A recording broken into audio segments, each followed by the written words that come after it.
Olá, eu sou Suzane Faita, mestranda do Programa de Pós-Graduação em Educação da Universidade do Planalto Catarinense e apresento Eureka, o podcast que vai falar de pesquisa, ciência e educação. Não só para quem faz ciência, mas também para quem tem curiosidade pelo conhecimento. As mortes no Brasil já passam de 80 mil por conta da pandemia do coronavírus. E quando este episódio for ao ar, o número deverá ser ainda maior, infelizmente. A gente sabe que as vítimas da Covid-19 não podem receber visitas no hospital e, em caso de morte, não é possível realizar um velório. Para falar sobre os ritos de despedida, sobre a separação e sobre a morte, convidamos o professor e pesquisador do PPGE, doutor em Antropologia Social pela Universidade Federal de Santa Catarina, Geraldo Augusto Laux.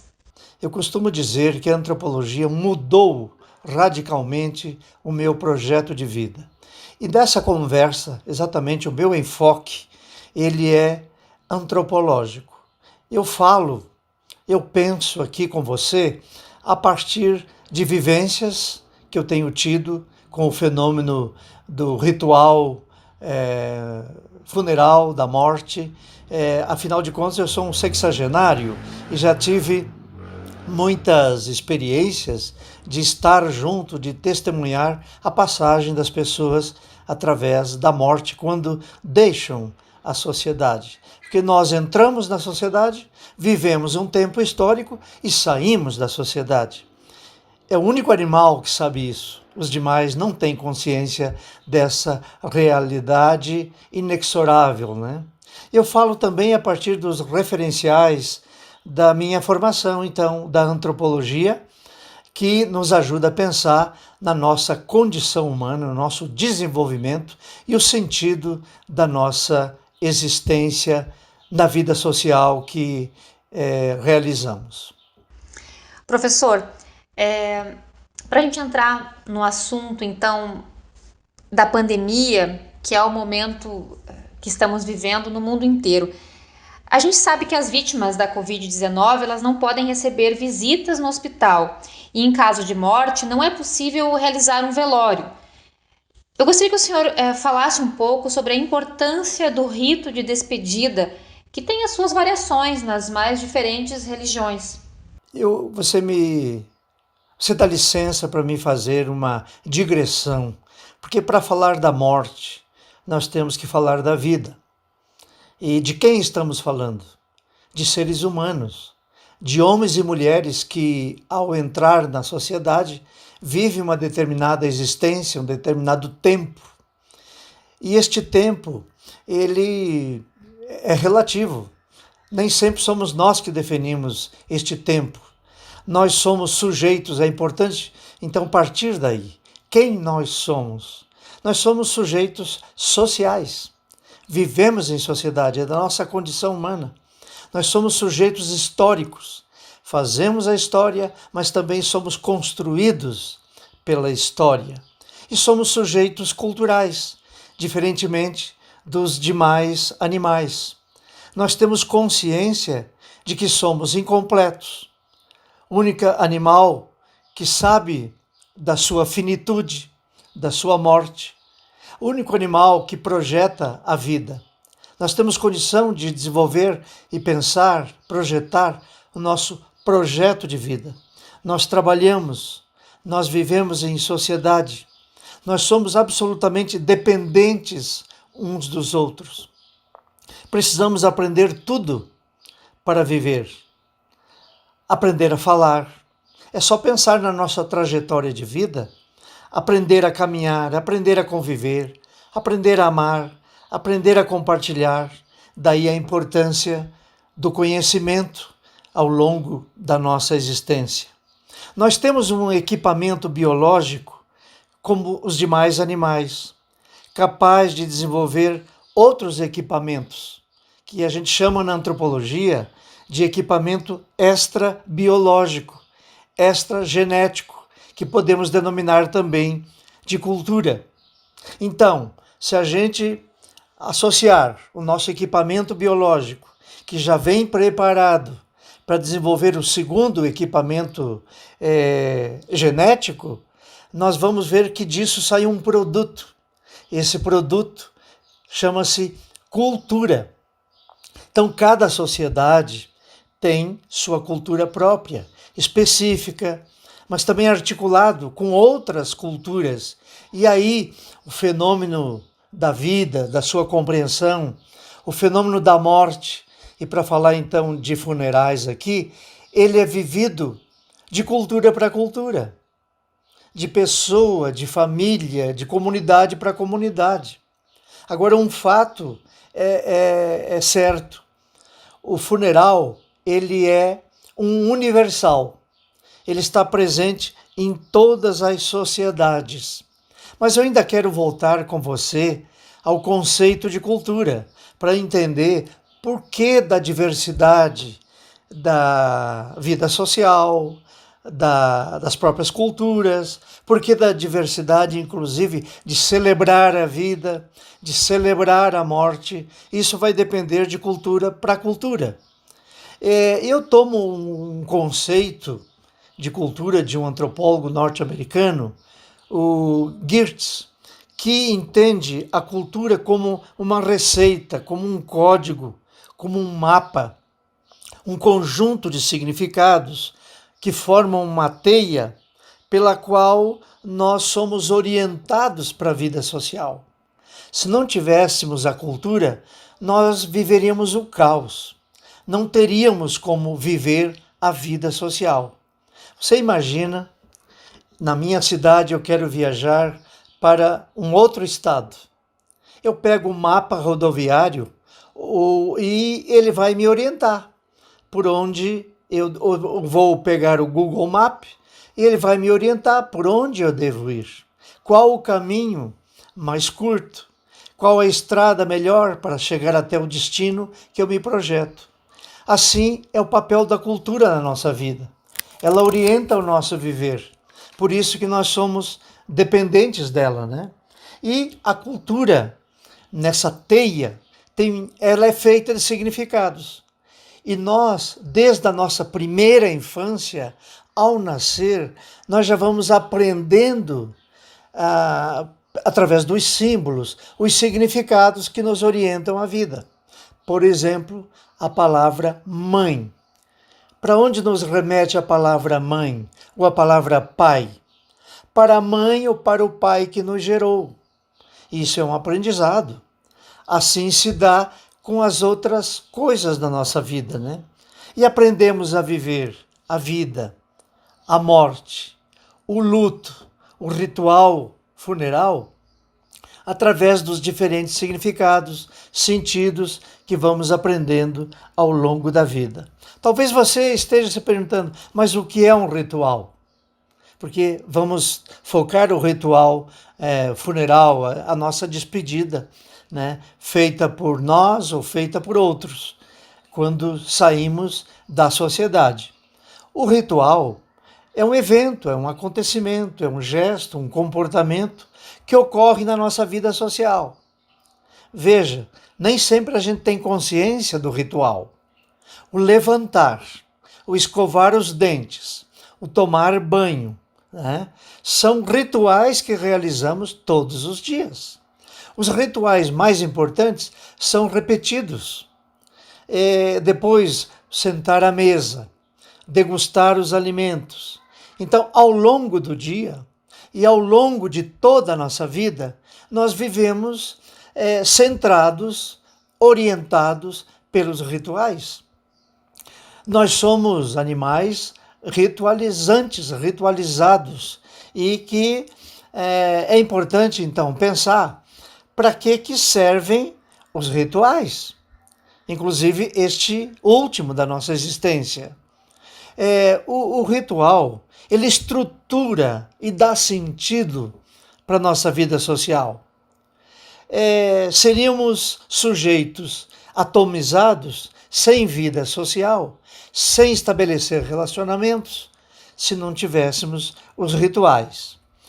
Nossa vida é constantemente ritualizada.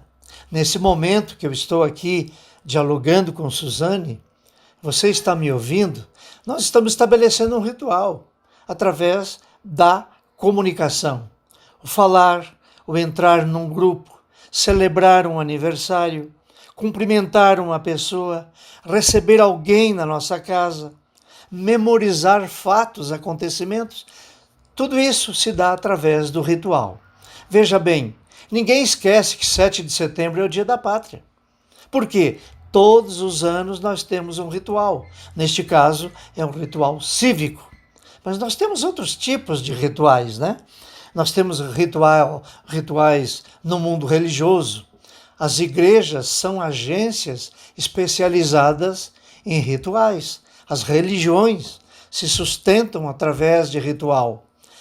A comunicação com a divindade, a comunicação religiosa, como ela não é feita diretamente com a divindade, ela é mediada por rituais.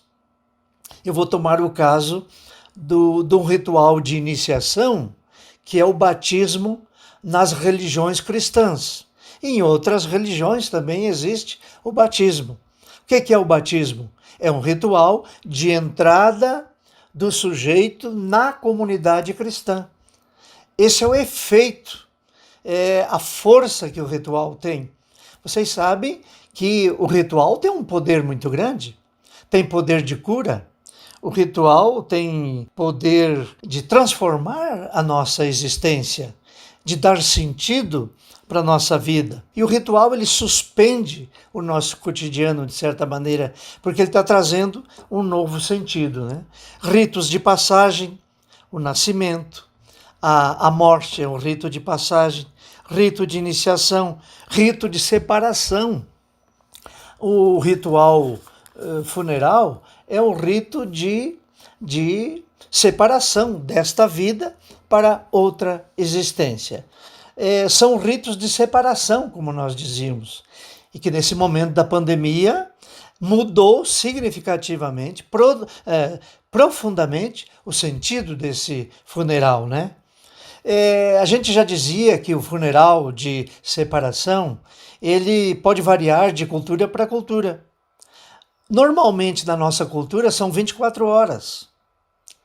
Mas em outras culturas, são 2 dias, 3 dias, 20 dias, 30 dias, ou até mais, até ano, dependendo da cultura, porque está vinculado ao sentido da vida, né? Naquela cultura. Então, nós temos diferentes maneiras também de viver o luto. A condição do funeral nos remete para o luto, aquele sentimento de perda. E nós precisamos trabalhar as perdas, ainda mais quando se trata de uma perda de um ente querido, de um parente, de um amigo, de uma amiga, né? Então, nós vivemos o luto. Por que nós precisamos do funeral? Exatamente para minimizar a dor, minimizar a ansiedade, a tristeza, o sentimento de perda, porque nós temos um vínculo social com as pessoas, mais profundo ou menos, dependendo da intensidade das relações que nós estabelecemos com as pessoas. Agora, o funeral, ele pode ser a nível de parentesco, ele pode ser a nível social, no limite de um grupo social, no limite de um grupo de amigos. O funeral levando em consideração a sociedade, a nação. Então, dependendo da pessoa que se despede da sociedade, que se separa de nós, dependendo da intensidade da relação que nós estabelecemos com ele, com ela, nós vivemos o luto e também o significado da separação, né? Também, de cultura para cultura, difere o lugar do além-morte, o fazer esta passagem. Ela pode ser por sepultamento, como é na tradição das culturas cristãs, por incineração, crematório, que é, digamos, um ritual contemporâneo. Então, isso pode mudar, né? Durante o funeral, e agora ligando com a pandemia, nós pela força do ritual, a sua estrutura, ele tem um antes, um durante e um depois. Você pode ver, olha, no funeral, neste ritual, o que é o antes? Quando nós recebemos a notícia de um falecimento de uma determinada pessoa que está deixando a sociedade. Ali nós vivemos um momento do ritual. É quando nós somos, digamos assim, impregnados pelo sentimento de perda. Depois tem o durante, que é o ritual, enquanto acontece o funeral. Né? Ali, cada cultura também tem os seus elementos para vivenciar esse ritual. E, posteriormente, após, então, a despedida, o sepultamento, ou a incineração, enfim, o adeus final daquele ente que deixa a sociedade. Então nós vivemos essas 3 fases que são muito importantes. O funeral tem um sentido terapêutico para nós. E agora na pandemia ele foi afetado. Por quê? Sequer quando se trata de uma morte pelo vírus, né, que está aí, as pessoas não podem se aproximar e realizar o funeral conforme a sua cultura. O mais é ser chamado lá no hospital para à distância se aproximar da pessoa e depois o próprio funeral, a despedida, é tudo muito rápido. O que nós vemos na mídia são os grandes espaços onde temos lá os caixões e é muito doloroso para nós não poder viver o funeral dentro da lógica da nossa cultura. Né?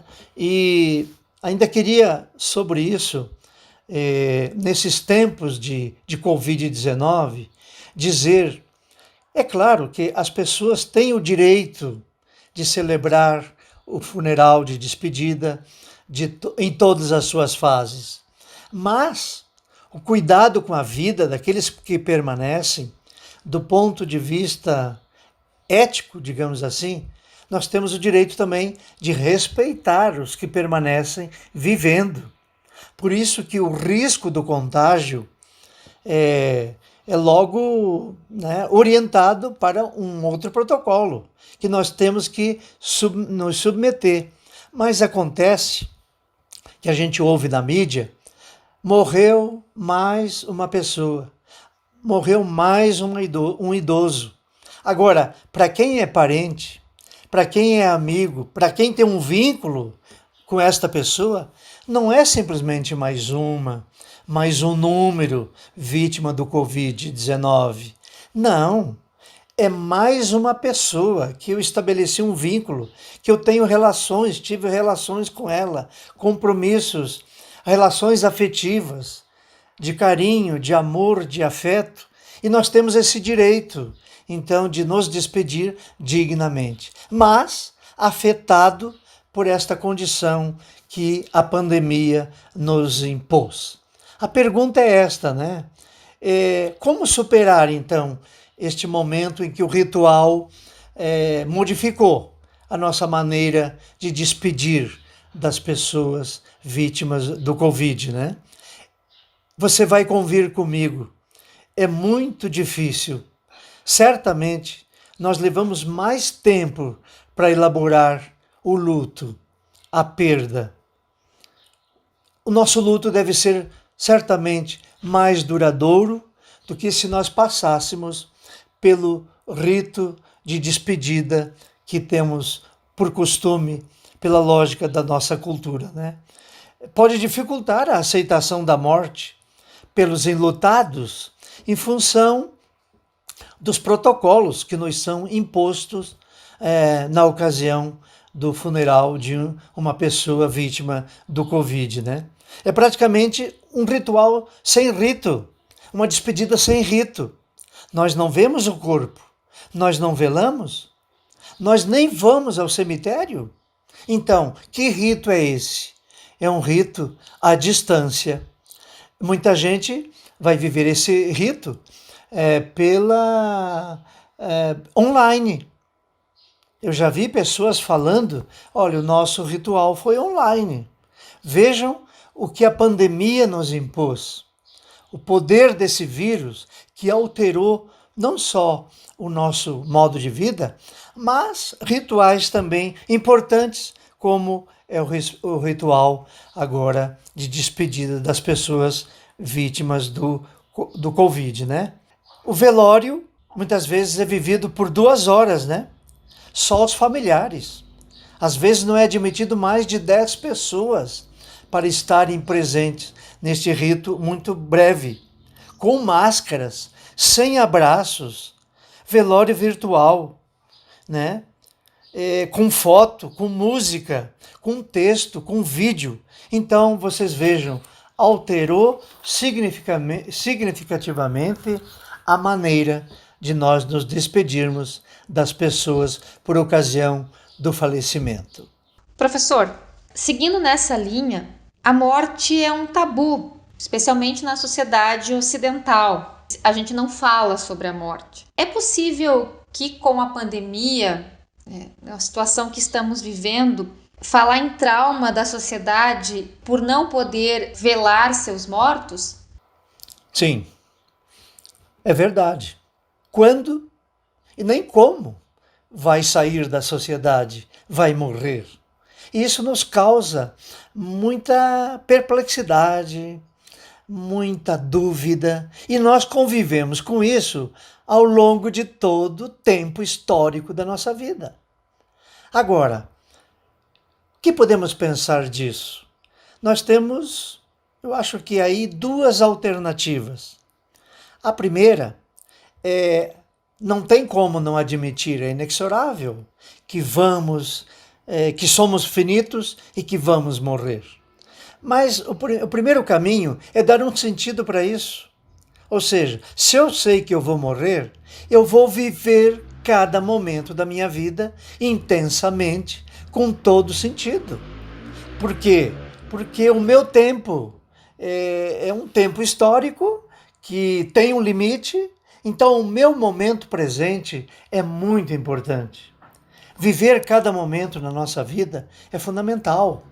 E o modo de vida da sociedade contemporânea tem alimentado um outro modo de vida, muito agitado, tudo muito rápido, tudo tem que ser resolvido agora. Nós transformamos a nossa vida em mercadoria, tudo virou mercadoria. Somos utilitaristas, nada fazemos se não tiver algo em troca. Então, sabendo que a nossa existência é finita, que nós somos animais também que dependemos um dos outros, por que não tomar o outro lado, o sentido da vida, aonde vale a reciprocidade, a solidariedade, o querer bem, o nos aproximar dos outros, entendendo que o outro faz parte de mim. Eu estou nos outros, os outros estão em mim. Por que transformar o outro em mercadoria? Por que transformar o outro em objeto? Por que do preconceito? Por que nós temos dificuldades de aceitar o outro? Então é fundamental viver uma vida com todo sentido. O outro caminho, sabendo que a gente tem finitude, é viver, né? É viver tendo consciência da morte e dar um sentido para a morte. Então, eu acho que isso é muito importante para a gente, dar sentido para a nossa vida, sabendo que a gente é finito. E, claro, nós temos a religião como, digamos assim, uma resposta para a vida e para a morte. E as religiões são diversas. A religião é universal. A religião está presente na nossa sociedade de muitas formas. E para que tem a religião? Para dar sentido para a vida, mas também para dar sentido para a morte e para dar sentido para o além-morte, para a vida pós-morte, o transcendente, o sobrenatural, que a religião vai dar uma resposta, cada uma do seu modo e cada um de nós com as suas crenças. Ou, simplesmente, né, tem muitas pessoas que não têm essa crença e nós devemos nos respeitar reciprocamente. Professor, Agradeço suas palavras, agradeço a entrevista para o nosso podcast. O senhor gostaria de citar mais alguma coisa, falar de mais algum ponto que a gente não conversou ainda, ou seria isso? Eu quero agradecer, Suzane, a oportunidade de estar refletindo sobre essa temática da vida, da morte, dos rituais, do rito de despedida, do rito de separação, que é o funeral, que é um momento significativo para todos nós, né? Mais do que para você, eu tomei mais consciência da realidade da vida, da realidade da morte, neste contexto da pandemia. E espero que essa reflexão também tenha lhe ajudado a pensar, a refletir, a dar mais sentido para a vida e para o momento da nossa finitude. Um grande abraço a todos e a todas. E agora o momento A Coruja Quer Saber. Nós convidamos a aluna do ensino médio da Escola Estadual Visconde de Cairu, Suziane Souza dos Santos, para nos ajudar nesta tarefa. Ela assistiu ao filme indicado pelo professor Geraldo e nos conta o que achou e também algumas curiosidades. É com você, Suzy. Olá, Suzane, tudo bem? Então, a dica é o filme Rundstedt, de 1999, dirigido pelo cineasta Luiz Alberto Pereira, que conta a história de um alemão nascido em Hamburg, no ano de 1525. Em 1548, Hans fez sua primeira viagem ao Brasil para Pernambuco, no intuito de negócios do comércio. Já na segunda viagem, veio a bordo de um navio com espanhóis, e por conta da força da natureza, ancorou na ilha de Santa Catarina, atual Florianópolis. Depois de 2 anos, Hans foi para São Vicente, onde atualmente fica situada no centro do litoral do estado de São Paulo, na Baixada Santista, e ficou trabalhando para os portugueses durante um bom tempo, até ser capturado por índios tupinambás. Sobre os tupinambás, é importante dizer que, praticada por várias tribos nas Américas, a cerimônia antropofágica desta tribo ganhou fama pelos relatos de Hans, que viveu de 1553 a 1555 com este povo e quase foi devorado por ele. À época do descobrimento, os tupinambás habitavam todo o litoral, desde Pará até São Paulo. Em uma entrevista para a Folha de São Paulo, em 2000, o cineasta disse: "Minha ideia foi transpor para a tela algo nunca feito antes, mostrando como era de fato o Brasil do século XVI. Meus índios estão nus como os daquela época, não usam as sunguinhas de penas." O filme, baseado no livro de Hans do ano de 1557, chamado Duas Viagens ao Brasil, em que relata suas aventuras detalhadamente, e foi a inspiração para o filme. É uma aventura histórica de um homem que vivenciou uma cultura totalmente diferente da que estava habituado. Temas como religiosidade, cultura indígena e história do Brasil integram o filme. São temas interessantes a serem pesquisados. A produção e edição não são tão boas, talvez pela época que foi lançado. O filme não faz parte de um gênero que eu estou acostumado a assistir, mas se você é curioso e gosta de histórias de aventuras, pode curtir. Este episódio do podcast do PPGE encerra por aqui, mas fica ligado que a gente vai voltar, sempre discutindo temas relevantes para a sociedade. Se você quiser dar uma sugestão ou mesmo fazer uma crítica, manda um e-mail pra gente. Este episódio teve edição de som de Jari Júnior e coordenação geral de Jaime Dresch. O Eureka tem episódios novos a cada 15 dias, sempre às quintas-feiras. Até mais!